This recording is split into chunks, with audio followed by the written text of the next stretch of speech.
Nasiruddin পাটোয়ারিকে arrest করতে না পারেন, আপনি যে হাদির মতো ছেলেকে অ্যারেস্ট করতে না পারেন, আপনার দরকার নাই মাঠে সেনাবাহিনী রাখা।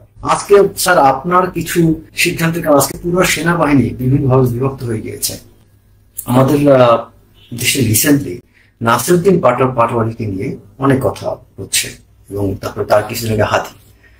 নাসিরুদ্দিন পাটোয়ারি তিনি সেনা অফিসারের ঘিলু আইকিউ নিয়ে কথা বলেছেন, আর হাদি বলছেন যে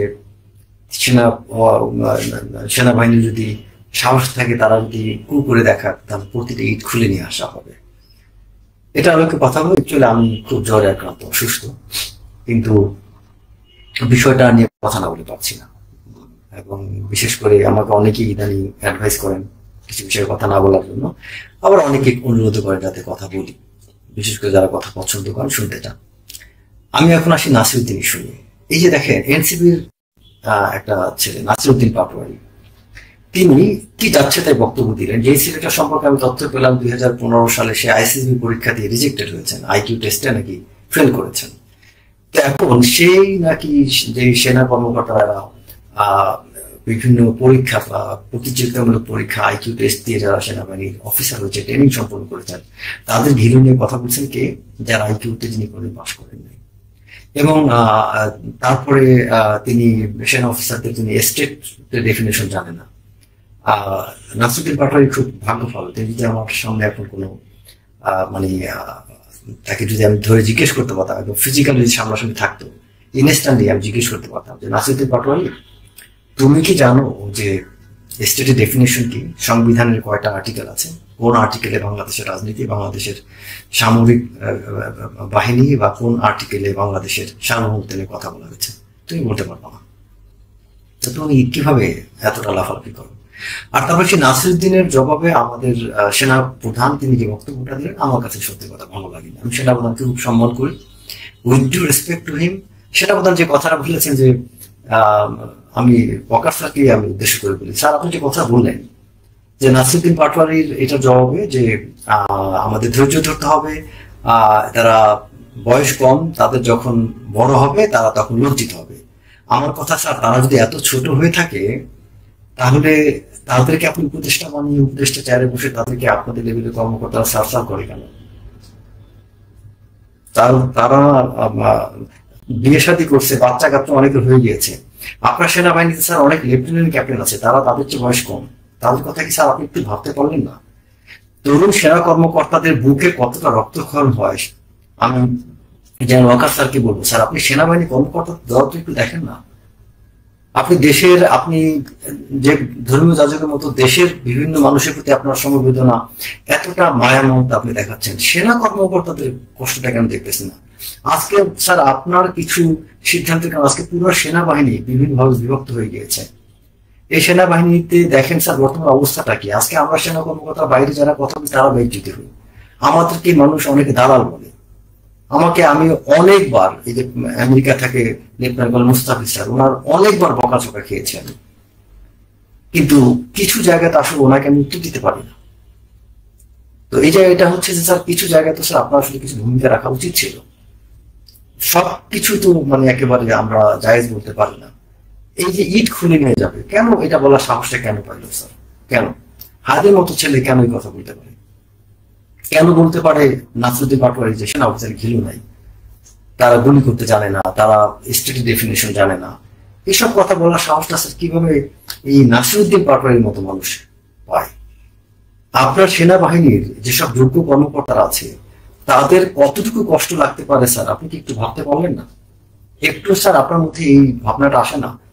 মানে আপনি স্যার জোর করে সেনা কর্মকর্তাদেরকে যে হেদায়েতটা দিতে চাচ্ছেন স্যার, স্যার আমি আপনাকে বলছি রেয়ানকার স্যার, আমি আজকে পর্যন্ত কমপক্ষে আপনার অফিসাররা যারা বিভিন্ন জায়গায় ফিল্ড লেভেলে আছে, কমপক্ষে 30 থেকে 40টা অফিসারের কিছু ভিডিও লিঙ্ক টিম পাঠাইছি দেখলাম, এবং তারা টিম ইন করতে চেয়েছে যে আপনি যে বক্তব্যটা দিয়েছেন এটার কাউন্টার করে, যে নাসিরুদ্দিন পাটোয়ারির এই বয়সের কথাটা কেন, এই পার্থক্যটা আপনি এই এই আপনি অজুহাতটা দেখালেন। এখানে যাচ্ছে তাই আচরণ করা হচ্ছে। কোনোদিন সেনা কর্মকর্তাদের নিয়ে সেনাবাহিনী এতটা বাজে কথা বলেনি স্যার। তত্ত্বাবধায়ক গভর্নমেন্ট আমলে তখন কিন্তু সেনা কর্মকর্তাদের নিয়ে এত কথা, বাজে কথা কেউ বলেন, এত ছড়াছড়ি হয়নি। কিন্তু এখন কেন স্যার? কিছু তো একটা আছে স্যার, কিছু তো গলদ আছে। সারাক্ষণ আমরা খালি আপনাকে যারা স্যার ডিফেন্ড করে যারা কথা বলে, ডিফেন্ড করে কথা বলে সে ভালো অফিসার, স্যার এটা ভাইবেন না। আপনার পক্ষে আমি কথা বললেই যে আমি ভালো অফিসার হয়ে গেলাম, এটা হতে পারে না স্যার। কিছু জিনিস আপনার বিপক্ষের কথা আপনাকে আমলে নিতে হবে। এবং বিশেষ করে এই সেনাবাহিনীর সম্মানটা আজকে অনেক জরুরি হয়ে গেছে স্যার। আজকে একটা অফিসার লেডি যার সাথে একটা মেজর মুরাদ ইস্যুতে যে ঘটনা ঘটছে, তৎক্ষণাৎ কেন অ্যাকশন নেওয়া হয়নি স্যার? তৎক্ষণাৎ অ্যাকশনটা নেওয়া যেত, নেওয়া। এবং এই বিষয়গুলো নিয়ে আজকে আমার কথা হচ্ছে, একজন ব্রিগেডিয়ার কেন তার বাসায় যাবে? দরকার কি? আমাদের যেখানে সেনাবাহিনীর ম্যানার্স হচ্ছে যে আমরা দুপুর বেলা একটা অফিসার বাসায় না থাকলে আমরা ফোন কল পর্যন্ত করি না। অফিস টাইমের পরে আমাদের অফিসারের বাসায় ফোন করার কথা, কারণ এটাই কাটছে, এটাই ম্যানার। সেখানে একটা অফিসার না বলে একজনের বাসায় কেন যাবে? অন্য ঘটনা বাদ দিলাম, একজন তাকে মিথ্যা অভিযোগ যাই করুক, কিন্তু এই বিষয়গুলো তো স্যার আজকে কথা। একজন সেনা, আপনার তো জেনারেল, তিনি তো মনে হয় স্যার একজন জুনিয়র লেফটেন্যান্ট ওয়াইফ না বসার মতো মনে হয় বসেন না। আমাদের এটা আমাদের সম্মান, রেসপেক্ট, আমাদের আর্মির একটা ঐতিহ্য যে একজন জুনিয়র অফিসার ওয়াইফ যদি না বসে, একজন সিনিয়র একজন জেনারেলও দাঁড়া থাকে। আমরা অফিসার লেডিকে এতটা রেসপেক্ট দিই, সেখানে আজকে মানুষ আমাদের অফিসার লেডি, আমাদের সামরিক বাহিনী নীতি নৈতিকতা নিয়ে, পারিবারিক জীবন নিয়ে মানুষ খুললাম খুললা কথা বলতেছে স্যার। কেন স্যার এই বলার সুযোগটা আমরা কেন দিচ্ছি? এখন কেন অনেক কিছু হার্ডলাইন অ্যাকশন নিতে পারছেন না স্যার? এটা তো নেওয়া উচিত।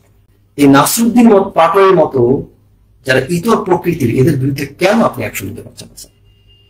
নাসরুদ্দিন পাটোয়ারিকে ধরলে কি হবে? সে আইন লঙ্ঘন করেন নাই। তিনি যেসব কথা বলছেন এগুলো সেনাবাহিনী নিয়ে, একটা দেশের সার্বভৌমত্বের প্রতীক হচ্ছে সেনাবাহিনী। সেই সেনাবাহিনীকে নিয়ে নাসরুদ্দিন পাটোয়ারি যে কথাগুলো বলছে, সোশ্যাল মিডিয়া থেকে শুরু করে সব জায়গায় এটা প্রতিবাদ করা হচ্ছে, সর্বস্তরে। সেই নাসরুদ্দিন পাটোয়ারির বিরুদ্ধে কোনো অ্যাকশন নেওয়া হলো না। আমরা এখানে ধর্মীয় যাজকের মতো বক্তব্য দেবো স্যার? এটা কি সেনা অফিসারের কাজ? আমাদের কাজ? আমরা দরকার যে অ্যাকশন নিতে না পারে, আমাদের মাঠে থাকা দরকার নাই। আপনি যদি নাসরুদ্দিন পাটোয়ারিকে অ্যারেস্ট করতে না পারেন, আপনি যদি হাতির মতো ছেলেকে অ্যারেস্ট করতে না পারেন, আপনার দরকার নাই মাঠে সেনাবাহিনী রাখা। কি করতে সেনাবাহিনী মাঠে থাকবে? আপনার আজকেও দেখলাম 49 জন 47 জনের মতো আপনার সিভিল অ্যাডমিনিস্ট্রেশনের কর্মকর্তা, রিটায়ার্ড অফিসার স্যার তাদের বেনিফিট প্রমোশন পাচ্ছেন। আমাদের আর্মিতে একটা অফিসার প্রমোশন দিতে পারছেন স্যার? কেন? কেন আমাদের সেনাবাহিনীতে এখন পর্যন্ত একটা রিটায়ার্ড অফিসার বা সার্ভিং বঞ্চিত অফিসার আমরা দৃশ্যমান দেখতে পাচ্ছি না যে তারা তাদের ডিউ রেসপেক্টেড, ডিউ তাদের পাওনা পাচ্ছেন না? তাহলে স্যার কি করতে আমাদের এই সেনাবাহিনী আছে? আমাদের লাভটা কি হচ্ছে স্যার? আমাদের সেনাবাহিনী আজকে মানুষ অস্বীকার করতেছে আমাদের অবদান। যে সেনাবাহিনী আন্দোলনের সময় সবচেয়ে বড় টার্নিং পয়েন্ট ছিল, সবচেয়ে বড় টার্নিং পয়েন্ট ছিল গত 2024-এর 3 আগস্ট, যেদিন আপনি জুনিয়র অফিসারদের সাথে কথা বললেন। সবচেয়ে বড় টার্নিং পয়েন্ট। রিটায়ার্ড অফিসাররা রাস্তায় নামার পরে মানুষ মনোবল পেয়েছিল। সবচেয়ে বড় টার্নিং পয়েন্ট ছিল আমাদের রিটায়ার্ড অফিসারদের অবদান। আজকে সেই অফিসারগুলো দিয়ে কাগজ চলাচলি হচ্ছে স্যার। সেই অফিসারগুলো আজকে ক্ষতিগ্রস্ত হচ্ছে, তাদের একটা অফিসার প্রমোশন পাচ্ছে না, তাদের কোনো কিছু হয়নি। সিভিল একজন কর্মকর্তা এত কিছু পাচ্ছে। আপনি সেটা একটা জিনিস কি স্যার, একটা কথা আছে যে মানে শাসন করা তারই সাথে সোহাগ করে। যে আপনি সেনাবাহিনীর প্রতি প্রপার ওনারশিপ থাকলে আপনি শাসন করতে পারবেন স্যার, প্রপার ওনারশিপ না থাকলে আপনি শাসন করতে পারবেন না। এই সেনাবাহিনীকে সত্যি কথা আপনার অভিজ্ঞ অনেক বেশি ভালো জানেন। আমি মনে করি সেনাবাহিনীকে আমাদের মান সম্মান রক্ষা করার সময় আসলে সত্যি কথা আমরা রক্ষা করছি না। সেনাবাহিনীটা নষ্ট হয়ে যাচ্ছে দিন দিন। এবং সেনাবাহিনী শুধু আমরা সেনা অফিসাররা না, আমাদের আত্মীয় স্বজন যারা আছে, বন্ধু বান্ধব যারা আছে, যারা সেনাবাহিনীকে ভালোবাসে, তারাও কিন্তু ক্ষত বিক্ষত হচ্ছে। আজকে নাসরুদ্দিন পাটোয়ারির মতো মানুষের কথায় কিছু না করা মানে আমরা মেনে নিচ্ছি যে আমরা ঘেলুলেস। নাসরুদ্দিন পাটোয়ারির একটা কথাকে মেনে নেওয়া মানে আমরা ঘেলুলেস। কেন আমরা নাসরুদ্দিন পাটোয়ারির উত্তরটা দিতে পারছি না? কে নাসরুদ্দিন পাটোয়ারি? তার তার তার এখানে সেনাবাহিনীকে নিয়ে কথা বলে, সে আন্দোলন করছে, ঠিক আছে। সেনাবাহিনী নিয়ে নাসরুদ্দিন পাটোয়ারির কথা বলার কে? সে বাংলাদেশের কোন সরকারি কর্মকর্তা ছিল? তার বাংলাদেশে আন্দোলন ছাড়া কোথায় তার অবদান? এই আদারদের আন্দোলন তো অনেকে ভয় করতে পারে। মুক্তিযুদ্ধের আন্দোলন হয়েছে, 90 গণঅভ্যুত্থান হয়েছে, 69 গণঅভ্যুত্থান হয়েছে। 90 গণঅভ্যুত্থান করে কোনো ছাত্র তো আসে নাই বাংলাদেশ চালাইতে। 90 গণঅভ্যুত্থান করে কোনো ছাত্র তো এরকম বেয়াদবি করে নাই। আজকে এই 5 আগস্টের পরে ছাত্ররা কেন বেয়াদবি করতেছে? ছাত্ররা কেন মব জাস্টিস করছে? সেনাবাহিনীর ভূমিকাটা কি স্যার? কেন সেনাবাহিনী কঠোর হস্তে সেটা দমন করতে পারলেন? খালি শেখ হাসিনার সময় শেখ হাসিনার সময় কি মানে ছাত্রদেরকে আমরা আমরা তখন রাইট কজে আমরা ছাত্রদের সাথে ছিলাম, কিন্তু রং কজে কেন আমরা ছাত্রদের সাথে থাকবো কেন? আবার যে জায়গাটা আমাদের ছাত্রদের সাথে থাকা উচিত সেটা থাকবো, অবশ্যই থাকা উচিত। ছাত্ররা আমাদের প্রতিদ্বন্দ্বী না, তারা আমাদের দেশের একটা অংশ, কিন্তু আমরা, আমার মনে হয় সেনাবাহিনী মানে মিলিটারি ফোর্স যেরকম